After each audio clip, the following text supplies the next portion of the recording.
네, 안녕하십니까. 반갑습니다. 안종현입니다. 본 영상은 유튜브의 안종현 경매TV 채널에서 매주 월, 수, 금 20시에 진행하고 있는 경매 라이브 방송의 제62강 편집 영상입니다.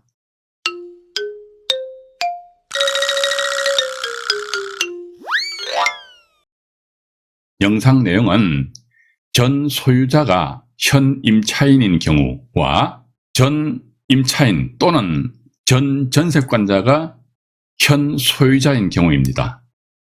보다 자세한 내용을 알고 싶으신 분은 본 영상을 놓치지 마시기 바랍니다. 자, 출발합니다. 네, 2부 방송 진행을 하도록 하겠습니다. 본 사건도 이미 낙찰된 사건입니다만 사실 이런 자료를 찾기가 그렇게 쉽지는 않습니다. 저 같은 경우 참 미련하게 경매정보지에서 일일이 있잖아요. 일일이 그 대항력 있는 임차인이 있는 그런 물건을 선택해가지고 찾다 보니까 막 눈이 삼삼해요. 근데 일단 여러분들 앞으로 이제 경매 물건 보실 적에 그냥 보셔가지고 제가 말씀드린 거 아니십니까, 그죠? 고도의 어떤 기술을 요하는 게 법원 경매 아니다 생각이 듭니다. 그래서 기본적인 권리 분석만 간단하게 딱 잡고 그냥 씩 들어가면 된다. 그렇게 보시면서 이 건도 보시면은 일단 여기 최모 씨라는 분이 3억 3,859만 원에 쓰셨다가 대금 납부를 안 하셨네요. 안 하셨고 또 이 나머지 이분이 전 소유자입니다. 전 소유자금 현 임차인인데 또 이분이 낙찰 받아버렸어.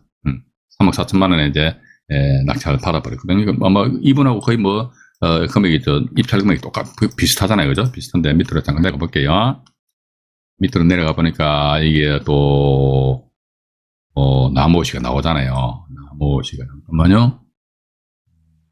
네, 됐습니다. 나모시가 계시는데 전입신고는 2015년도 4월 29일에 했습니다. 근데 저당권 요금만 딱 놓고 보게 되면 다 대항력이 있는 걸로 되어 있는데, 근데 봐가지고 대항력이 없음 나와 있거든요. 요즘 경매 정보지 보면 참 이게 잘 나와 있어요. 우리가 뭐 권리 분석 뭐 복잡한 거, 어려운 거 하지 마요. 안 하면 돼. 제 말씀이 대단히 무책임한가요? 그건 아닙니다. 모르는데 왜 하냐고. 그죠? 저 사람은 이제 우리 학원의 선생님 되게 잘하시네. 그 사람 잘하고 그 물건에서 돈 벌 자신 있으면 본인이 다 먹어버리지 왜 여러분들한테 물건 추천해 줍니까? 맞잖아요, 그죠? 그래서 어디까지는 내 인생의 주인은 나야. 내가 내 인생의 주인이지. 나의 인생을 다른 사람한테 내 운명을 맡기진 마시기 바랍니다. 그죠? 남한테 아쉬운 소리 안 할 거면 어떻게 됩니까? 머릿속에 뭡니까? 경매 지식이 꽉꽉 들어있어야 될 거 아닙니까? 그렇게 보시면서 근데 보니까 이분이 말이죠. 이분인데 이 강모 씨한테 집을 팔았어요. 매매로 팔았잖아요. 팔았고 같은 날짜에, 그죠? 같은 날짜에 팔면서 같은 날짜에 따닥 저당권 설정해 버렸어요. 원래 저당권자는 같은 날짜에 저당권 설정해야 됩니다. 근데 간혹 가다 보면 말이죠. 소유권 이전했는데 전 소유자가 임차인으로 있는데도 불구하고 같은 날짜에 저당권 설정 안 하고 한참 있다가 저당권 설정하는 그런 채권자들도 있다고 참 안타까워요. 안타까운데 어쨌든 봐가 4월 12일 날 소유권 이전했다가 4월 13일 날 임차인으로서 대항력이잖아요, 그죠? 근데 이번 같은 경우는 2015년 4월 29일 날, 근데 2017년 4월 13일자로서 임차인으로서 대항력이니까 대항력 없음. 대항력 없음. 근데 이 물건 같은 이분이 낙찰 받으셨어요. 낙찰 받아가지고 아마 본인도 배당 요구를 했잖아요, 그죠? 배당 요구 했으니까. 채권 상계 신청은 하셨는지 모르겠네요. 본인이 일단 배당받을 지위에 있기 때문에. 자, 근데 보니까 이분으로서 이제 대항력은 언제냐 그러니까 4월 12일이니까 2017년 4월 13일 날 대항력이 발생되고 확정일자가 2017년 4월 18일이죠, 그죠? 2017년 4월 18일 날, 그러니까 대항력 가지고 보니까 낙찰자한테 대항할 수 없습니다. 왜냐면 이걸 기준하니까, 그죠? 확정일자 이거 보니까 저당권보다 나중에 되겠죠. 저당권이 1등, 이분이 확정일자, 그 다음에 저당권이 4월 28일이니까, 그죠? 임차인 나머지가 2등, 그 다음에 저당권자가 3등, 이게 하나는 같아요. 이런 식으로 이제 배당을 하는데, 이런 경우 그런데, 이거 머리 아파. 그럼 배당표 작성하지 말아요. 왜냐면, 대항력 있는 임차인이 없는데 뭐라고 배당표 작성합니까? 그죠? 그래서 일단 봐가지고 이런 경우는 이제 본인이 낙찰받고 배당받을 지위에 있다 그러면 채권 상계 신청으로 들어가면 된다면 이분 채권 상계 신청을 안 하신 것 같아요. 안 하고 보니까 기한 후 납부를 하신 것 같아요. 기한 후. 근데 아마 2019년도에 아마 이분이 기한 후 납부한 걸로 미뤄봐가지고 아우 나 너무 지르는 거 아니야? 이렇게 후회를 하셨을 것 같은데 지금 이제 2022년이잖아요. 그죠? 2022년도다 그러면요. 이거 뭐 전용 면적이 25.66이니까 30평인데 될 거 아닙니까? 이 당시에 감정가가 3억 3천 같으면 되게 싸죠. 그죠? 지금 아마 한 7억 더블 이상 뛰었을걸요? 그럼 이분이 이제 지금은 이제 어떻게 한 2, 3년 지나고 나서 입이 이렇게 벌어지는 게 이게 부동산입니다. 예. 이게 부동산도 제가 볼 적에는요. 예, 사람 많고, 교통 좋은데 또 내 자금이 좀 많이 들어가더라. 근데 투자를 하셔야 된다. 저쪽에 말이야 지방에 말이지 그냥 하루에 차가 한두 대 왔다 갔다 활동하는 그런 동네가 지분 경매 낙찰받아. 그럼 뭐 어쩔 낀데 봐가지고. 그거 받아서 뭐 어쩔 겁니까 봐가지고. 돈이 됩니까 뭐 그거 받는다 해가지고 말이지. 근데 저는 그렇게 봅니다. 예를 들어 지분 경매다 하면요. 이게 서울 수도권 쪽에 주거용 부동산 특히 아파트에 대해서 지분을 낙찰받는다 그러면 참 투자금이 커요. 근데 어떻게 보면 상대적으로 지방에 보니까 뭐 토지 같은 경우 지분 일부 조그마한 거 낙찰받는다 그러면요. 투자금이 별로 없어요. 근데 투자금이 별로 없다 그러면 뭐 나오는 수익도 별로 없잖아요. 그죠? 내가 뭐 100만 원 투자했는데 어이구야 막 나중에 1억 나오니까 그건 아니잖아요. 그죠? 그런데 중요한 사실은요. 투자 금액이 많건 투자 금액이 적건 간에 지분 경매다 그러면요. 지분 경매에 대한 접근 방법 똑같아. 내가 드리는 수고는 똑같다는 것이죠. 그럼 드리는 수고는 똑같은데 이쪽은 보니까 아이고 수입이 한참 많고 이쪽은 보니까 그거 어떤 거 하시게 돼? 이쪽을 하는 수밖에 없다. 근데 나 돈이 없어. 돈이 없으면 어쩔 수 없죠. 봐가지고 내 자금이 딸린다 그러면요. 전상 외곽적으로 빠져나가는 수밖에 달리 방법이 없지 않느냐 하는 그런 생각을 가진다는 것입니다. 저는 보셔가지고 이분 같은 경우도 보니까 대학력은 없음에도 불구하고 뭐 이 당시에 조금 세게 받았다라고 생각을 하셨을 것 같기도 해요. 그런데 뭐 결과는 조금 지나고 나서 보니까 뭐 잘 받았지 않겠느냐 하는 그런 생각 가지게 됩니다. 채팅창에 뭐 많이들 들어와 계시네요. 많이 들어오셔가지고 제가 언제 뭐라고 네네네 하여튼 어쨌든 채팅창 라이브 방송 시청하시는 분들은 이게 라이브 방송 시청하는 게 보통 정성 가지고 힘듭니다. 진짜입니다. 그죠? 이게 무슨 뭡니까? 개그 프로도 아니고 먹방 프로도 아니잖아요. 그죠? 그래도 정치 요즘 보니까 정치 뭐 평론해준 그 채널도 많이 있습니다. 그것도 아니잖아요. 그죠? 근데 정성을 들으셔가지고 방송을 들으시니까 라이브 방송 들으시고 또는 구독부 라이브 방송 못 들으시는 분들은 이제 재방송도 보시는 분들 계시잖아요. 그죠? 그럼 돈 버십시오. 진짜. 자, 안종현이는요, 제가 분명히 말씀드리는데, 우리 시청자 여러분들 겁박을 안 합니다. 제가 뭔데 시청자 여러분들을 겁을 드립니까? 있는 사실 그대로 좀 말씀드린다는 것이죠. 왜 제가 그렇게 말씀드리느냐? 저는 어떤, 의도하는 목적이 없어요. 당신 이렇게 무료로 하는데, 뭐, 혹시 뭐, 컨설팅 없어요. 오프라인 아니에요. 공동투자 싫어요. 안 해요. 그럼 뭐 먹고 사냐? 오늘 이제 연금 나왔습니다. 연금은 매달 25일날 연금 나와요. 연금도 이제 작년 대비가 한 2만 원 정도 올라가지고 저는 한 달에 94만 원 나옵니다. 꽤 괜찮잖아요. 그죠? 거기다 뭐 또 다른 데서 일부 조금씩 돈 들어오고 하니까, 아유, 이제 그게 막, 오프라인 강의하고 이제 그거는 앞으로 제가 이제 안 하려고 합니다. 만약에 한다 손 치더라도 공간이 아마 여기 있을 수 있는데 무료로 하려고 합니다. 완전히 돈 받고 할 그런, 그러니까 오프라인 상에서 만나면 아마 지금 사실 제가 온라인 상에서 이런저런 말씀드리다 보니까 이 불특정 다수들이 들으시다 보니까 할 이야기 못 할 이야기를 약간 가려서 하는 경우가 있어요. 근데 오프라인 같은 경우는 뭐 있는 이야기 없는 이야기 다 해버리는 거죠 뭐. 또 하고 나서 뭡니까 모자라면 또 뒤풀이를 해서 한 잔 먹으면서 말이지. 또 이제 취중 경매 하는 것이죠. 그런 식으로 이제 앞으로 해볼 그런 요량이기 때문에 저는 아무런 뭐 목적 의도한 바는 없다는 거. 그렇기 때문에 제가 여러분들한테 겁박을 하거나 저는 또 제가 분명히 말씀드립니다. 저는 경매 신이 아니기 때문에 저도 모르는 게 있습니다. 모르는 게 있으면 저는요 명명백백하게 저는 모른다고 얘기합니다. 그렇게 해야 됩니다. 왜냐면 돈이 왔다 갔다 하는 문제인데 말이지. 자기 자존심상 해가지고 그건 이거는 있을 수가 없다는 거, 그런 말씀 드리면서요. 여기가, 잠깐만요. 북부 737, 요거 제가, 말씀드렸죠. 조금 전에? 말씀드린 건, 네, 말씀드렸고. 그 다음에 여기가 보면요. 성남 사건 좀 오래된 사건입니다. 2013 타경이고요. 오래된 사건인데, 5406 해가지고요. 여기 보면요. 경기도 성남시 중앙구 은행 등을 소재하는 아파트입니다. 아파트인데요. 여기 보시게 되면은, 1차 감정 가격이 2억 6천만 원이란 말이죠. 13년 같은 막 한 10년 전 사건이기 때문에, 가격 이런 거 보시면 안 됩니다. 우리는 단지 이런 건 뭐다, 이게, 요런 경우 전 소유자가 현 임차인인데, 이 권리 관계는 어떻게 될 것인가, 교통정리에 대해서 우리가 이제 본다는 것이죠. 근데 보니까, 2명이 응찰하셔가지고 2억 1,719만 원에 84%의 낙찰을 받고 대금 납부를 완전히 하신 것 같아요. 그죠? 이렇게 한 상태에서 밑으로 잠깐 내려가 보겠습니다. 밑으로 잠깐 내려가 보니까 말이죠. 여기 보시게 되면은,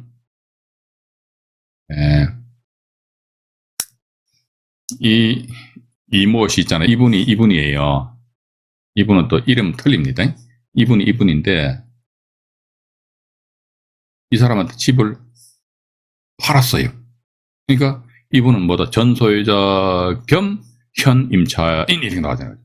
그러면 전 소유자 겸 현 임차인 같은 경우는 임차인으로서 대항력은 언제? 그러니까 현재 소유자 앞으로 소유권 이전 등기 된 그 다음날. 그럼 이 이모 씨 앞으로 소유권 이전 등기가 2010년 3월 10일이죠. 그 다음날 언제입니까? 2010년 3월 11일부로 해서 임차인으로서 이런 대항력이 발생돼요. 대항력이. 예. 그래서 확정일자는 2010년 3월 5일이죠. 뭐 받아봤자 어차피 확정일자 역시 마찬가지 2010년 3월 11일부로 확정일자에 의한 우선 변제권이라는 권리가 발생이 된다는 것이지요. 근데 저당권자 해가지고 이거 보니까 이분들이 보니까 농협입니다. 농협인데요. 2010년 7월 달에, 저는 이거 보면요. 농협이라면요. 이게 채권 관리자들이 있단 말이죠. 또 나가서 고문 변호사도 있을 거 아닙니까? 근데 왜 이런 식으로 담보를 잡는지 도대체 이해가 안 가더란 또 이분 같은 더 제 이해가 안 가버려요. 그러니까 뭐 저 농협에서 이렇게 경매 신청을 하신 것 같아요. 그런데 어쨌든 이분 전 소유자인데 해가지고 대항력은 언제나 2010년 3월 11일입니다. 그런데 말소 소멸 기준 권리가 2010년 7월 8일이지요? 그럼 대항력이 있지요. 이 전 소유자잖아요. 그죠? 대항력이 있다. 대항력이 있는데 확정일자 2010년 3월 11일까지도 발생이 된다더라. 그럼 얼마입니다. 전세보증 1억이 더라 이렇게 나오잖아요. 그럼 이분과 1억 다 받아가요. 다 받아가면 어떻게 낙찰자가 명도하는데 말이지 그냥 죽이라 살려라 이렇게 할 필요가 있다 없다? 없지요. 1억은 이 사람이 1등으로 싹 다 받아가 버린다고. 근데 이 물건이 2억 1,700만 원에 낙찰했단 말이죠. 2억 1,700만 원에 낙찰된 상태에서 자 보십시오. 2억 1,700만 원에 낙찰된 상태에서 경매비용은 우리가 이제 신경 안 쓰고요. 이분이 1억을 배당받아 가잖아요. 그죠? 그럼 1억 1,700만 원에 대해서, 물론 이제 이 농협에서, 자기네들 배당받아 가겠죠. 근데 보십시오. 1억 5,300만 원 같으면요. 약 한 3,600 정도는 손실 틀어야 된다고. 그죠? 이런 사실관계를 아시면서 담보 잡을 적에, 이때쯤에서 연락이 왔다 하더라고. 이런 게 담보 잡더라도 이 사람의 보증금 1억만큼 이렇게 감가해서 다운시켜가지고 담보 취득을 한다더라 이런 식으로 하고. 근데 우리 투자자 입장에서는 대항력이 있구나. 배당표 작성하는 거 보니까 이 사람이 1억을 다 받아가는구나. 근데 2억 1,700 받았지. 1억 받으면 그때는 대항력 있는 임차인이 자기 전세 보증금을 다 받아간다면은 그때는 낙찰자한테 이 대항력 있는 임차인 이분이 전화가 옵니다. 띠디딩 왜요? 그러면 제가요 임차인인데요. 그래서요. 그러니까 제가 1억을 받으려고 그러는데 그래서 그러니까 낙찰자님의 어떤 명도 확인서를 있어야 된대요. 즉 대항력 있는 임차인인데요. 이 사람이 자기 전세금 다 받잖아요. 그래서 다 받기 때문에요. 낙찰자로부터 명도 확인서, 그러면 명도 확인서 뒤에다가 인감증명 낙찰자 분의, 즉 명도 확인서에는 낙찰자 인감 도장을 탁 찍고요. 여러분들은 나중에 그렇게 될 수도 있어요. 대항력 있는 임차인이 낙찰 받았다 했을 적에 알았어. 당신 보증금 다 받아가? 알았어. 그럼 내가 보증금 배당 받고 싶어. 받고 싶으면 방빼. 명도 확인서 어떤 경우 이런 경우 있습니다. 내가 배당을 받아야지만 그 돈 가지고 다른 데 방을 구할 거 아니에요. 그렇게 먼저 배당 받기 위해서 명도확인서 써주지. 그거 하지 마세요. 명도확인서 써준데 그 인간이 나중에 방 안 빼면 여러분들 어떻게 하실랍니까? 명도확인서는 뭐다 이게 법원에 앉은 경매 계장들이 말이지 일일이 경매 물건 찾아다니면서 당신 방 빼소 안 빼소 그거 확인 못 하잖아요. 그죠? 그래서 낙찰자로 하여금 저 사람 대항력이 있는데 보증금 다 받아가네? 그럼 알아서 명도확인서 가져와. 가져오면 내가 줄게. 근데 법원에 계장 보니까 명도확인서 가져왔으니 1억 줘버렸어요. 그러고 나서 이 사람도 안 나가면 어떡할 거냐 이게. 그때 뭐 형사처벌해가지고 뭐 어쩌고 그런 거 따지지 마세요. 사후에 그런 일이 벌어질 것을 이미 미리 사전에 예방을 하는 것이 전 오히려 더 낫지 않겠느냐. 그럼 이렇게 하시면 될 거 아닙니까? 아니 지금 뭐 당장 뭐 보증금 1억이 다 필요하지 않지 않느냐. 한 1, 200 가지고 가계약을 해라. 이렇게 가계약한 상태에서 계약서 가져오고 그죠? 이 상태에서 배당길날 매각 명도하기서 주면서 동시에 방 뺀다는 거 이사업체랑 어떤 뭐 계약서 쓰고 이런 걸 여러분들이 자꾸 요구를 하셔야 된다 이렇게 보고 있습니다. 일단 그렇게 이제 보시는데 이 건 같은 경우는 뭐 조금 담보 취득을 잘못했지 않겠느냐. 오늘 지금 제가 이거 말씀드리고요. 또 아까 혼동에 대해서도 제가 자료에서 간단하게 말씀드리기 때문에 오늘도 약간 시간을 좀 오버할 수 있습니다. 그래서 바쁘신 분들은 나가셔도 안 삐집니다. 안 삐지니까 마음 놓으시고 나가셔도 됩니다. 요거 하나 있고요. 또 어떤 거 있느냐 보니까 이거 또 있지요. 많이 있는데 잠깐 어떤 걸 보여드릴까요? 서부 지원가 하나 보여드릴게요. 2013타경에 9990 마포구 망원동에 소재하는 다세대 주택입니다. 세대 주택이고요. 세대 주택이더라 해가지고 이건 취하됐네 취하 그죠? 다세대 주택인데 보시니까 쭉 내려다 취하가 된 사건인데 여기가 이제 밑으로 잠깐 내려가 볼게요. 여기 보시게 되면 또 오모 씨라는 분이 계시거든요. 오모 씨라는 분이 여기 보시면 아마 잠깐만 이게 맞나요? 이분 같은 경우 보니까 전세 보증금이 9천만 원 중에서 1천만 원은 이제 정액을 한 그런 상황입니다. 근데 임차인 이모 씨하고 이분하고는 이제 부부 사이래요. 부부 사이. 이분이잖아요. 이분이요. 어쨌든 전소유자거든요. 전소유자인데 현소유자다. 그런데 임차인으로서 대항력 언제다? 2008년 5월 9일 날 소유권 이전 됐으니까 한장해버려 그죠?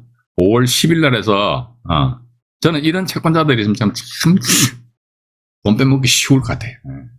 이거 채권자들이 이렇게 채권 관리를 하면 안 돼요 봐가지고 근데 여기 보니까 중자 보니까 이게 또 중앙농협입니다. 농협이 이렇게 채권 관리가 이렇게 허술한가요? 봐가지고 일단 2010년 9월 29일이니까 어쨌든 봐가지고 이분들은 대항력이 있어요. 대항력이 있잖아요. 그죠? 있는데 이 1천만 원은 2012년 3월 9일 날 그죠? 2012년 3월 9일 날 정해졌으니까 이제 저당권이 2010년 9월 달이니까 이거보다 나중이잖아요. 그죠? 따라서 8천만 원에 대해 가지고는 1등을 배당 받아가고 나머지 1천만 원에 대해서는 못 받고 낙찰자한테 반환 요청할 수도 없고 그러니까 이분 같은 배당 요구를 또 2013년 8월 1일인데 배당 요구 정기일이 7월 8일 날 배당 요구를 했잖아요. 그죠? 했으니까 일단 최소한 8천만 원에 대해서는 우선적으로 배당을 받아가지 않겠느냐. 일단 그렇게 보면서요. 또 비슷한 사례들이 여러 가지 있는데 이걸 제가 생략을 하고요. 자, 그러면 말이죠. 일단 제가 또 여기 보시니까 이걸 보여드릴게요. 이제 전 임차인입니다. 그전에는 임차인이었어. 오늘 여기서 이제 맛배기로 간단하게 말씀드립니다. 그러니까 공인중개사 과정을 공부하시고 공인중개사 라이선스를 취득하신 분들은 제 말씀드리면 금방 또 와닿아요. 그죠? 전 임차인인데 현 소유자란 말이죠. 이게 민법 191조 혼동이라면 혼동. 혼동이 뭐냐니까 이거 이건 제가 법 조문에 보면 소유권과 이게 일종의 제한 물건인데 전세권 제한 물건이거든요. 소유권과 전세권이 동일인에게 귀속됐다 이거죠. 그러면 뭐냐면 이게 이제 이분이 이제 예를 들어가지고 갑이라는 사람이 전세권을 설정했어요. 기속된 때는 전세권은 소멸한다. 근데 이게 갑이 자기 앞으로 소유권을 취득해버렸어. 그럼 이거 전세권 죽어요. 그죠? 전세권 사라질 이유가 없어요. 그런데 여기 보면 이제 이건 단서 조항인데요. 제가 이거 잠깐 법 조문 내용을 조금 꾸몄습니다. 변경을 했습니다. 전세권이 갑이 전세권 설정했습니다. 전세권 설정 이후에 저당권이 설정됐다. 을이라는 사람이 저당권을 설정했어요. 상태에서 갑이라는 사람이 전세권이라는 소유자로서 이제 소유권 취득했단 말이죠. 자, 있을 적에 보면은 이 사안 같은 경우 보면 제한 물권과 소유권이 충돌하게 되면 제한 물권은 죽어버린단 말이죠. 그러면 요것도 어떻게 보면 전세권도 요 제한 물권이고 소유권하고 이게 어쨌든 그 충돌되는 거 아닙니까? 그럼 일단 여기 원칙은 죽어. 근데 다만 보니까 전세권 뒤에 요게 있네. 여기 꼬리래, 꼬리. 여기에 있으면 이게 안 죽어. 전세권 불소멸이라는 것이죠. 네. 이런 유행의 물건 제가 경매 사건에서 하나 딱 본 기억이 납니다. 본 기억이 나는데 일단 봐가지고 이 전세권은 불소멸이다. 불소멸. 왜 안 죽느냐? 우리 참 이유를 따져보자. 이게 왜? 이게 만약에 죽어버린다면 아까도 말씀드렸잖아요. 이게 만약에 전세권 죽어버린다면 저당권 아싸! 왜? 이 사람이 이 물건을 최초 저당권 담보 잡을 적에는 등기부등본 떡하니 보니까 전세권 떡 설정되어 있거든요. 전세권은 선순위잖아요. 그럼 선순위 전세권자의 설정 금액만큼 감하고 자기네들 담보 대출을 해줬을 거 아니냐 이게. 그런데 단지 갑 앞으로 소유권 넘어왔다는 그 이유 하나만 가지고 이게 덜렁 죽어버린다면 이 어른 좋기 때문에 그건 안 된다. 일종 어른들 부당이득을 취한 그런 결과가 되기 때문에 따라서 그러면 이러한 유형해가지고 다시 말씀드릴게요. 보시면은요. 이게 이런 식으로 이제 물건이 또 경매시장에 나올 수 있다니까요. 아니면 이런 물건을 이렇게 만들 수가 있다니까. 예? 저는 이런 물건을 안 만들 거예요. 근데 이런 물건을 교묘하게 만들 수 있다니까요. 그죠? 소위 작업하면 될 거 아닙니까? 근데 작업하는 사람 나빠요. 그럼 하면 안 돼. 예. 사기야, 사기. 그죠? 예. 갑이라는 사람이 전세권 설정했습니다. 을이라는 사람이 저당권 설정했어요. 뭐 갑과 을은 둘이 친하겠죠. 그 상태에서 갑이 소유권을 드리겠습니다. 이 상태에서 을 저당권자가 말이죠. 저당권을 뿅 이렇게 경매 신청해버립니다. 경매 신청해버려요. 그럼 우리 투자자 입장에 보니까 갑이 자기가 소유권 취득해서 이게 뭐 죽겠지. 근데 안 죽어요. 안 죽어. 이게 살아있다니까. 그죠? 살아있는데 이게 선순위잖아요. 선순위 내가 가만히 있어. 선순위 전세권인데 가만히 있어요. 가만히 있게 되면 어떻게 됩니까? 민사집행법 91조 제3항 단서 조항에 사망 본문입니다. 사망 본문에 의해 가지고 어떻게? 안 죽잖아. 안 죽어. 민지법 4항인가요? 저도 헷갈리네. 4항이네. 4항. 민사집행법 제4항 본문 내용에 의하면 선순위 전세권은 배당 요구 안 하면은 낙찰자 인수입니다. 근데 이런 물건에도 이 사람이 배당 요구를 안 해버렸네. 그죠? 근데 낙찰자 입장에서 우와 이게 죽겠지 하고 들어갔다가 이게 소멸 안 되고 살아있는 전세권이 된다면은 그것도 이 전세권이 낙찰자한테 부담이 이거 제가 또 여러분들한테 겁수를 드리는 게 아닙니다. 자꾸 뭐 이런 얘기 자꾸 이제 겁수를 겁준다고 그러니까 저도 이제 강의하기가 눈치가 보입니다.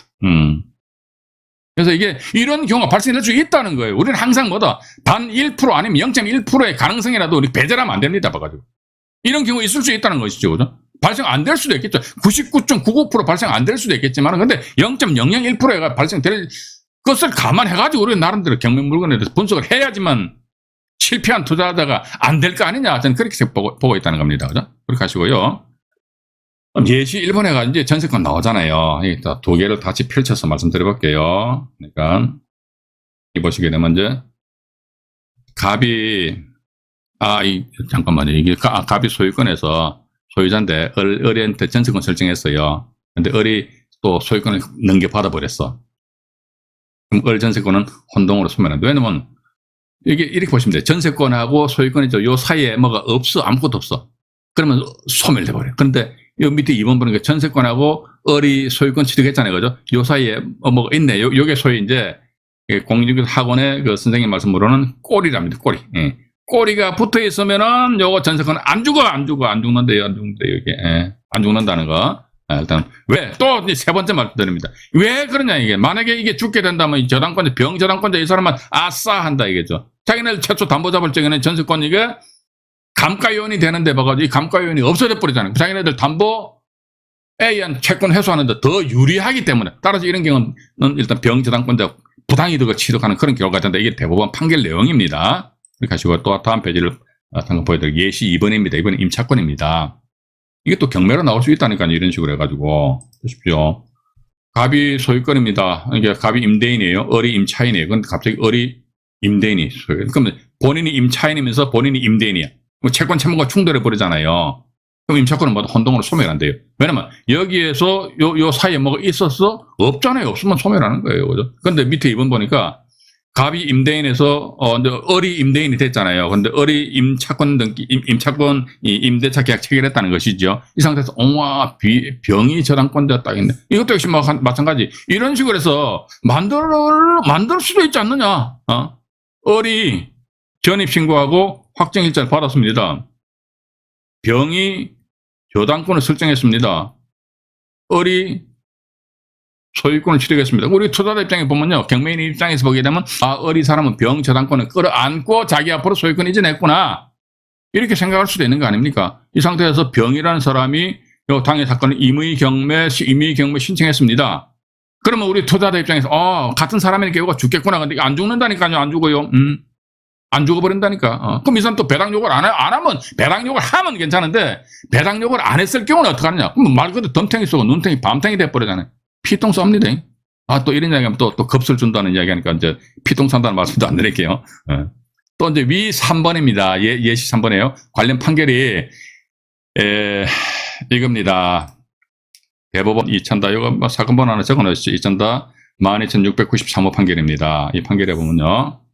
여기 보시면 대항 요건을 갖춘 후에 저당권이 설정됐다. 이게 임차인으로서 대항 요건을 갖췄잖아요. 이 상태에서 저당권이 설정됐다는 것이죠. 혼동으로 인한 물권 소멸 원칙의 예외 규정인 민법 제91조 1항 단서가 뭐냐면 꼬리 이게 꼬리입니다. 꼬리 준용해서 임차권은 소멸하지 않는다. 임차권 안 죽는데요. 봐가지고 임차권 안 죽으니까 대항력이 인정이 된다는 것이죠. 그죠?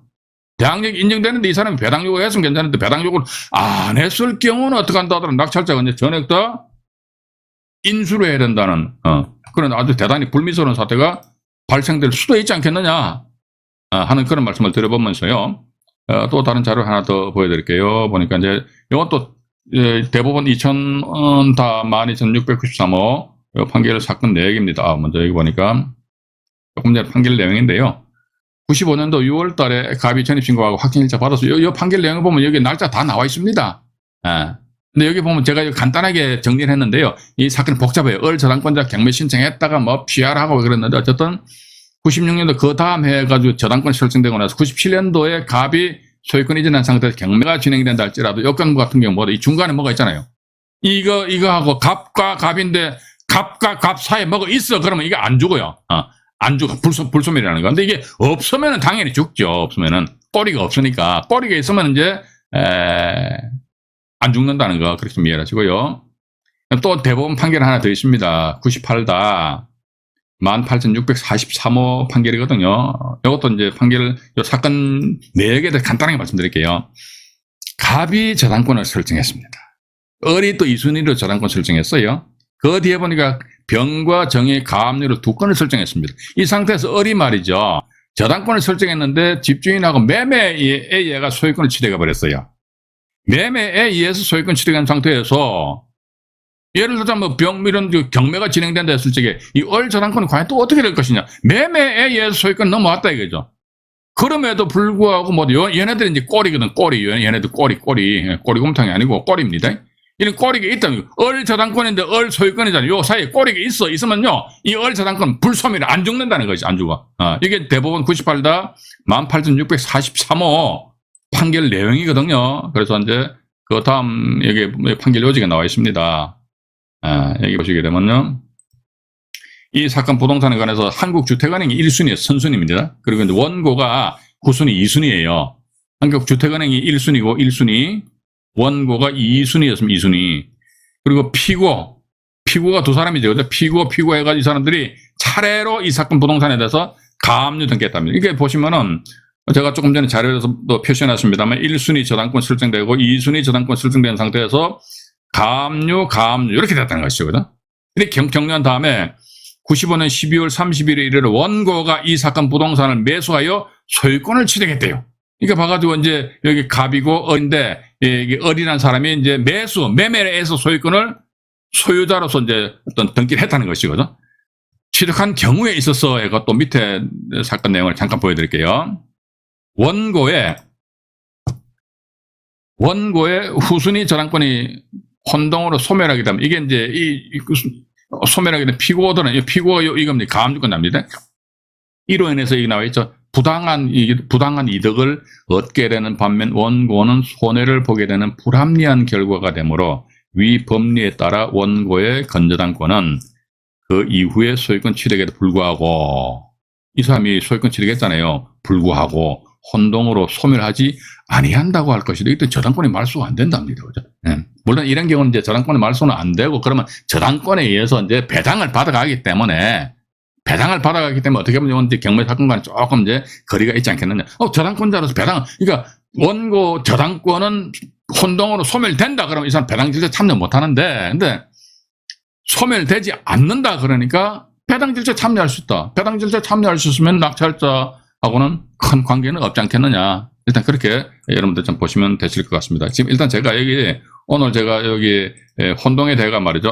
혼동에 대해서는 제가 자료에서 간단하게 말씀드렸고요. 다음에 나중에 아마 제가 2편에서 혼동과 관련된 그런 사례를 다시 말씀드릴 적에는 실제 경매 사례를 여러분들에게 가미를 해가지고 말씀을 드려보도록 하겠습니다. 자, 오늘은 일단 여기까지 말씀드리고요. 아까 제가 일부 방송 모두에도 말씀드렸습니다만 제 영상물에 대해서 손톱만큼 털것만큼이라도 엄한 의심을 가지고 계시다면 댓글을 달으셔도 됩니다. 아니면 저한테 막 전화를 주셔가지고요.